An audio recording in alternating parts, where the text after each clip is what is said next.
It can do up to 4K 25 frames a second or 50 frames a second in 1080p. There are a bunch of customizable buttons here. So 1, 2, 3, 4. There's also another one on the bottom as well, along with the tripod thread, mounting thread. There is dual SD card inputs, so you can do parallel recording or you can do relay recording. So it just depends if you want that redundancy or not. And the battery is a hot swappable battery. The other option for monitoring video is via the pull-out optical viewfinder, which is quite nice. On the top, you've got the volume rocker and a manual auto switch. I think in practice, the manual auto switch is more like programmable manual rather than full manual in my experience. Options are somewhat limited, shall we say. There's a focus ring on the lens itself, and there's like a 20 times optical zoom capability that the camera has, which I think is going to be relevant for most people. There are some dynamic stabilization modes. In practice, I didn't really find any of them any good. Stabilization isn't great. There is a top handle that comes with it, and I thought that with the top handle, stabilization might be better, but not really, to be honest.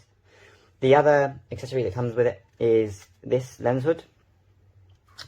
So you throw the lens hood on. There is a normal lens cap as well, by the way. Put the lens hood on, and then there is a button on the side where you just open and close the lens. The top handle, I think, is probably where the most value in this product comes, if audio is important to you, as it should be. So the XLR handle, so the top handle slides on top, and it comes with dual XLR inputs. You can also record from here, as well as use the zoom rocker here. You can calibrate the audio inputs on the side, and you also get access to another hot shoe if you want to add like a shotgun mic or something on top as well.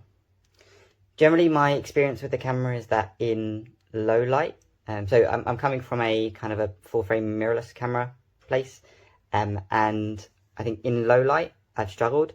I would say that even in just general daylight, there's quite a lot of noise in the pictures. It needs quite a well lit environment if you want to do something like an interview that is kind of a lit setting.